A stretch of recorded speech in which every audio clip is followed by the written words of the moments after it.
Welcome everyone who's watching, and today we are really honored to have with us Dr. Amber Johnson, who's an assistant professor in the Department of Health Sciences here at Cal State Long Beach.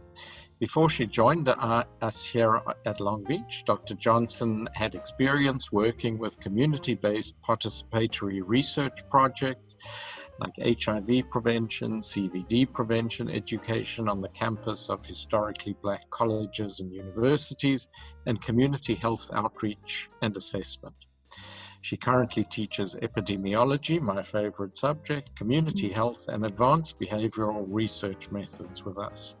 Her research focuses on the social epidemiology of cardiovascular disease, and it's guided by the weathering hypothesis, which posits that stress associated with racial inequities in our society may cause health deterioration among African Americans as early as young adulthood, leading to racial disparities in health outcomes over the whole lifespan.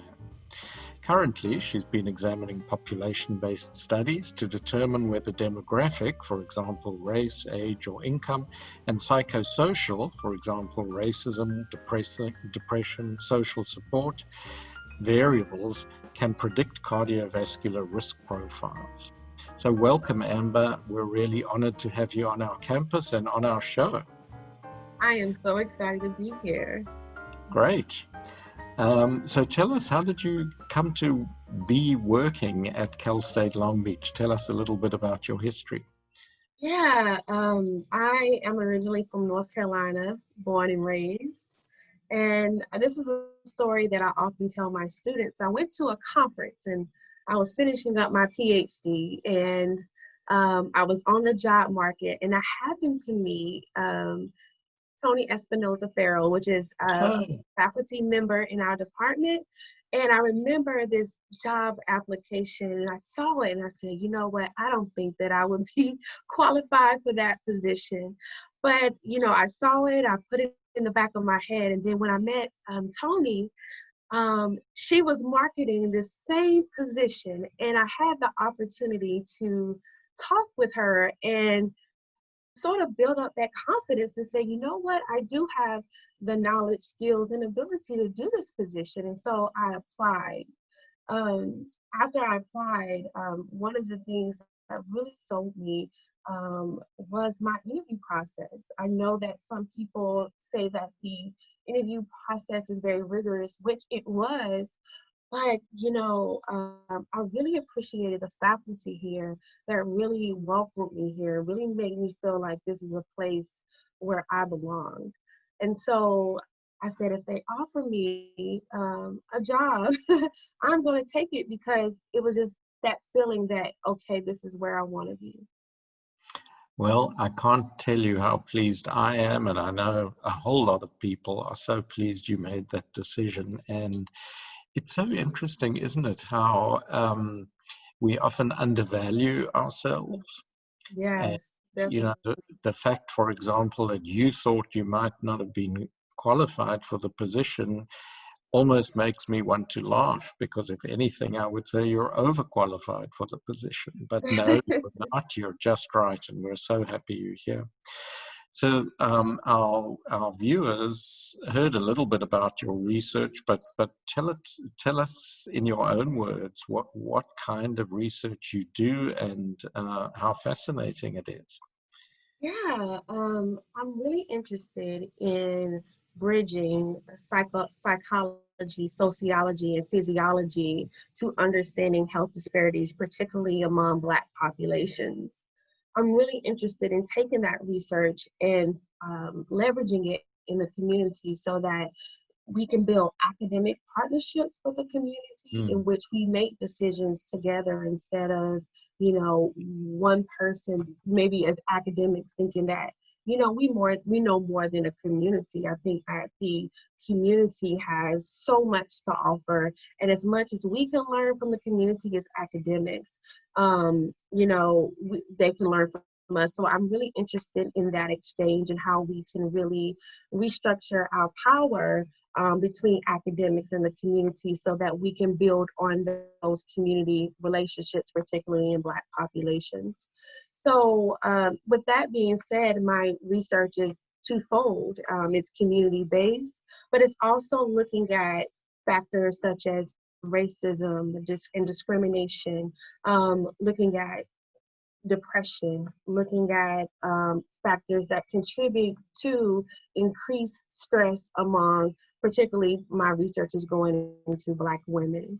So for example, I have had two very strong collaborations with, or interdisciplinary collaborations with Dr. Guido Ursar in psychology.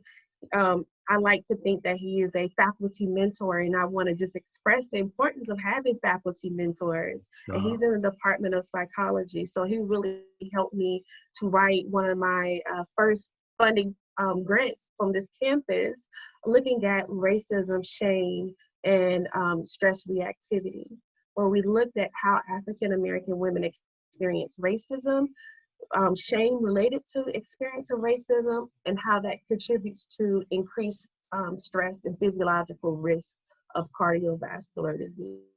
Mm. Um, with Dr. Murphy, Dr. Chantre Murphy in sociology, which I want to, really emphasize the importance of interdisciplinary partnerships, because she's in sociology and she's helping me to really frame this idea of what is shame, and how do we really define it from a cultural perspective, and then how do we work together to, on my side, understand how that affects physiology, and how do we really operationalize that and conceptualize Black women's experiences of shame. That's amazing. I am so impressed by the interdisciplinary or transdisciplinary nature of your research, and I agree with you wholeheartedly. I think that's kind of the future of higher education, is working across our somewhat artificial boundaries, disciplinary boundaries, so that we can reach out from the so-called ivory tower of the university and engage with the communities we serve. And I think that's part of our access issue and our equity issue. But anyway, it's a fascinating discussion. So how have you as a Black woman been affected by racial disparities in your particular field of study? Yeah, as a Black woman, with a Black daughter and a Black mother and a Black grandmother, I'm lucky that we four of us are still alive. But I do see the negative impact of cardiovascular disease in my family. My Mm, mother is a kidney transplant recipient. She's at one point had a certain level of heart failure that's associated with kidney disease. I see this among very heavily within my family. Both my mom and my uncle were on dialysis. Um, so I see not only within my personal family, I see it within my neighborhood, my community, in the Black community, both here in Long Beach and in North Carolina, mm. where my home state, which really it really intersected with my research and my personal experience going through the murder of George Floyd. Um, I had an opportunity to work with the city of Long Beach to not only moderate some of the health equity sessions around Black health and Black health equity, but I also worked with the team of our students to analyze some of their town halls and listening sessions to understand what were the community needs regarding um, policing, health outcomes, economics, homelessness, all of these other things that really impact the Black community. And so I participated as a researcher, and I participated as a Black community member in Long Beach. And so it's very interesting to be able to sit on both sides of the table as a Black woman, being subject to racism myself. being subject to understanding my physiological reactions when I experience racism and understand it.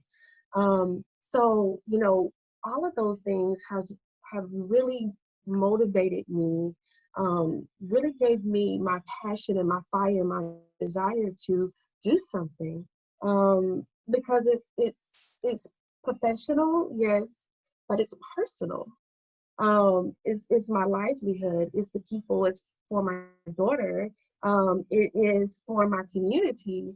And I think that it's so important that, you know, we have a vested interest, whether it's, you know, Sure. personally, or you really understand the impact and you empathize on some of the things that are happening in our community, because they directly impact racial disparities.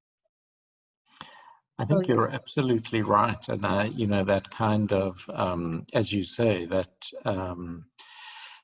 conjunction of personal passion and intellectual interest makes for an incredibly powerful combination, Hmm. whatever field you're in. But of course, in this particular field, that's how it's worked for you. Yeah. Very interesting. So, have there been, I know that in science, in research in general, often when you're engaged in it, you come across surprising results that you don't expect. Was there anything that you came across like that was surprising in your research? Um, there's several things that I found surprising in regards to, like I said, I have different sort of areas of research that I'm working to kind of merge them within a community framework, which is we're currently working with the city of Long Beach to develop the Black Health Equity Collaborative. And this collaborative is going to bring together Black organizations or Black serving organizations that will you know, that will bring about or think about how we look at Black health equity in the city of Long Beach. So in one aspect of community, one of the things that I found surprising is the lack of, right? In 2016, there was a report in the state, in Long Beach, it's called the State of Black Long Beach.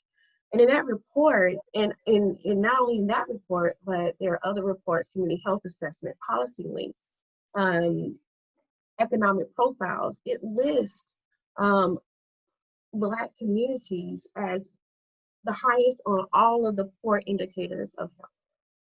But for everything, you know, positive, they were at the bottom, right? So what was surprising to me, and which also fuels my passion still, is the lack of culturally tailored programming, the lack of culturally tailored funding, that are specifically tailored to narrow that disparity, narrow those gaps.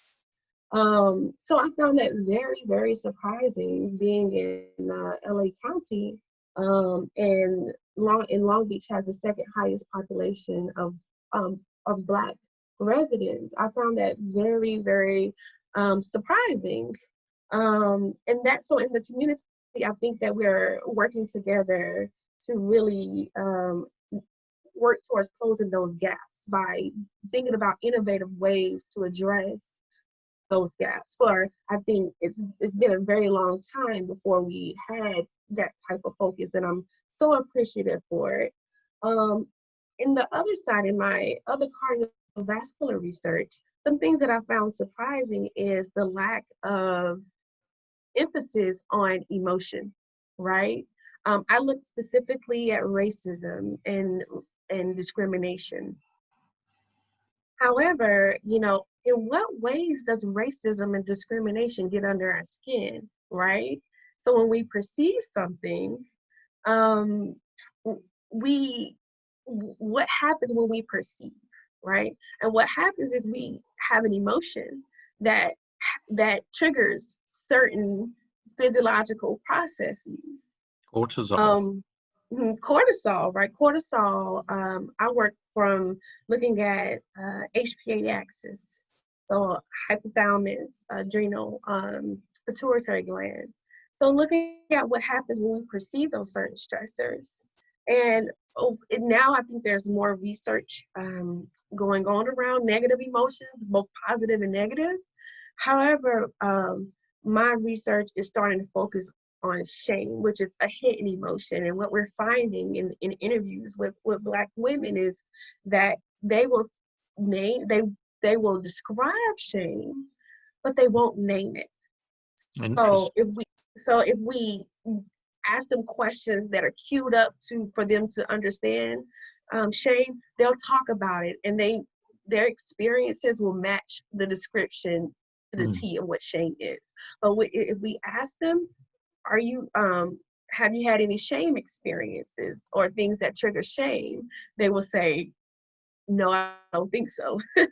Or, may think that maybe sometimes, I don't know, but they don't know in our interviews that they just talked about shame. So we call shame that hidden emotion. And I'm really interested in understanding how we can address that, name that, and develop strategies to help overcome shame experiences in order for us to address aspects of cardiovascular disease risk in Black women. Fascinating. It sounds to me like an issue that would probably scale to many different populations. And Absolutely. I mean, sort of parallel example with how COVID-19 pandemic has differentially impacted the diverse populations in our area. Have you noticed that, or do you see specific parallels between your research and COVID-19? Yes, absolutely.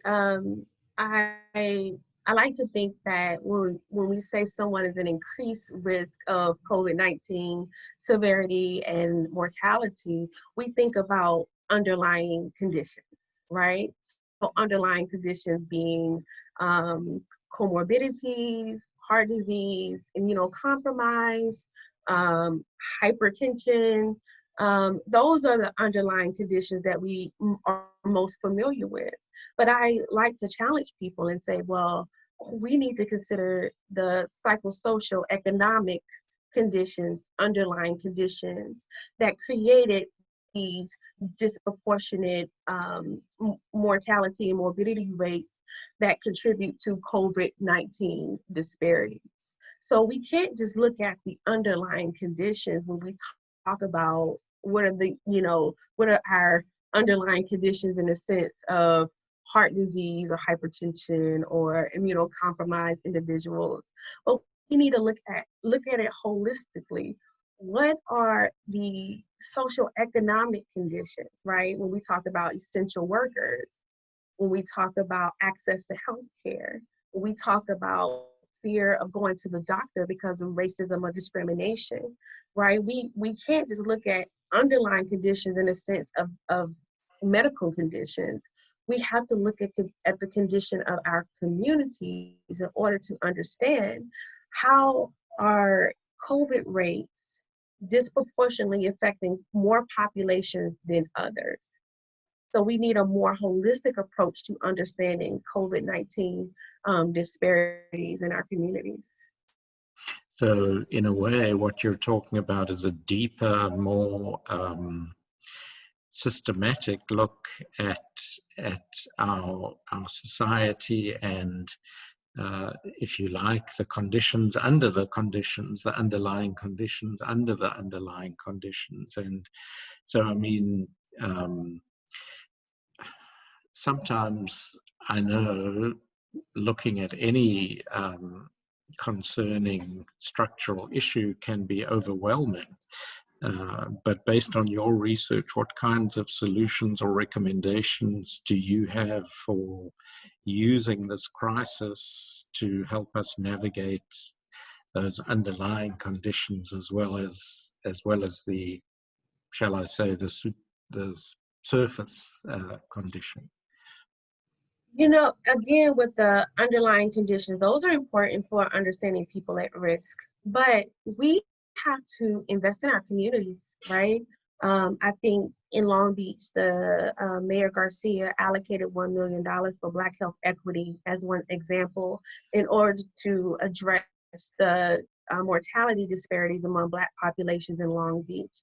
And so what that does, and what I'm working with the city of Long Beach to do, is to address social. So we're going to be providing or funding or grants for mental health professionals to address mental health professionals that are serving Black communities and Black populations. We're going to be offering grants to CBOs or community-based organizations, small businesses. We're going to be offering a more holistic approach to understanding not only what's happening now, but how are we going to address what's going to happen in the future, because the impact of COVID-19 is not going to go away for some time. It's going to be with us. The economic ramifications are going to be with us for a very long time. I think we see that on our university when we think about our own budget. So we have to, with funds that we have to what we call pour into the community. For example, our barbers have been out of work because of our restrictions due to COVID. What if we develop, and this is not my idea by any means, but I want to bring these ideas to the table. What if we really paid barbers to do like contact tracing or COVID testing or different things within their shop, so that they can sort of, keep their doors open, but they can be part of the solution, right? What ways can we provide, what ways can we provide funding for these communities? What ways do we identify risks beyond medical comorbidities? And so there is, a lack of, and I speak from the context of Black community because that's my focus. But of course, these apply to other race and ethnicities. Mm-hmm. But what if we took the time to address those underlying mental health conditions, right? What if we took the time to address those underlying economic conditions? So when we think about the curve, the COVID curve, what is that going to look like holistically? Not just about morbidity and mortality, but we're talking about overall well-being of a community. So addressing it holistically, we can't continue to look at it one-sided, right? This is a medical pandemic, right? We have it's an emergency, a crisis, but we can't separate that from the psychosocial factors that contribute to morbidity and mortality rates as well, and the long-term impact, because I believe that if we don't address that, it's going to take us in certain populations much longer to recover overall. Mm-hmm.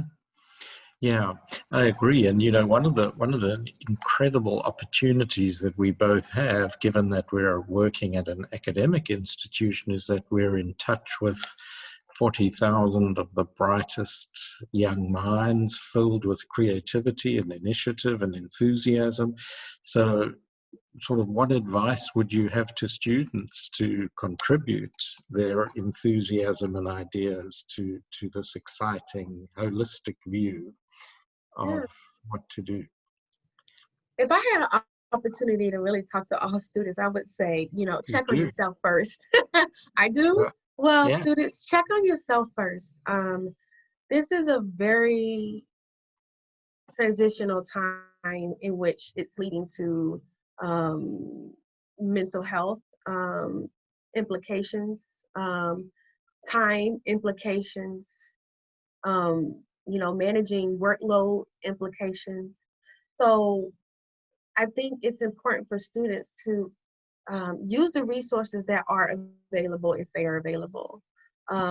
We have some staff on from CAPS that are doing some really fantastic things when it comes to providing safe spaces where people can talk about what they are experiencing. So I feel that if you're not taking care of yourself, you cannot adequately contribute to something else.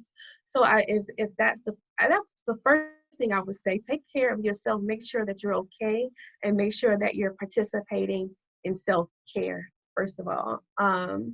The second thing I would say is that there's so many ways to get involved. There are research opportunities. There are going to be some internship opportunities that are going to come up through the Black Health Equity Collaborative. If you want to get involved, there are opportunities for contact tracers if you want to take a public health approach. There are opportunities for to be part of just, thinking about your professors. Like, you may have great ideas. I think in my research studies, one of my studies had about 15 different students that were participating at one time. It was definitely difficult to manage all of them, Can but imagine. I learned so much from them. Mm. Like, they had great ideas, that a lot of them that really made my research study better. They really, really made it better. So, I would encourage them, if you have a bright idea, say it, state it. We love to hear it. I know from I love to hear students' ideas, because as a faculty member, sometimes our minds are in a position where we're trying to figure out what's the next paper to write, what's the next grant to write. And sometimes we don't really have that chance to really critically think through things. And that's when I find my students that are really motivated to learn, that come up with some really amazing ideas. And I think that they need to be pushed, or let them know that it's okay. In the beginning, we talked about how I didn't feel confident that I was qualified for that position. That was based simply on imposter syndrome. I suffered from imposter syndrome as a grad student, and I'm still working through it today. And so I would like to encourage students that they are good enough, they're smart, and if they have any ideas and any solutions, that they should bring them to the table. Email your professors, ask for internships. We're always looking for the best and the brightest. Yeah, yeah. And I want to just emphasize to the students out there who are listening that it's not only Amber who is passionate about your future and your ideas and your creativity, but all of us here at the beach. So reach out and get involved. And then just to end off, we've spoken about students. You have your opportunity now to tell me and the administration and the campus, what should we be doing? Or what should we continue to do if we're doing anything right? What can we change? Yeah, I think, it is mentally challenging, I know from students and as a faculty, to telecommute, do virtual instruction. But it's important that we make these hard decisions to keep our campus safe. So I do want to acknowledge that I think that making those hard decisions to, for example, in the spring, to remain in virtual instruction mode, I think that was a very good decision, because we've seen other campuses that Sure. have made the not so wise decision to open their doors, and then they had to close them. So I think that's even more of a mental health challenge than than what we are encountering by being able to be prepared. I think, again, it's the holistic thing. On top of having to keep our students safe physically, we need to continue to think holistically. What are the needs of our students? What are the needs of our faculty? Checking in with our faculty, top down, from administrators, deans, chairs, to our faculty and lecturers and staff. We need to check in, and we need to make sure that the university feels, we feel as a university, and speaking as a faculty member, that we feel supported, and that the students feel supported, and that, we are supporting our cats, supporting, our pantry, supporting, the things that are going to help us get out of this pandemic quicker. And we're not just talking about COVID-19, right? The medical part. We're talking about the mental, Holistic. psychosocial, the holistic. We have to think about that from a holistic perspective, because the ramifications, economic, physical, psychological impact is not going to just happen in the world. We know that it's going to happen here. So we need to make sure that we keep not only think about now, but think about long term, and thinking about how we want to strategize, really thinking about holistic recovery. Fantastic. Well, what a great and positive way to end this very brief discussion. I'm sure we could spend another hour or two just talking about the fascinating insights and views of Dr. Amber Johnson. And let's just repeat, reach out, support each other, be with each other, and listen and hear what we're saying to each other, and be there for each other. Thank you so much, Amber, and really a great pleasure to speak with you. Thank you for having me and giving me this platform. Anytime. Thank you.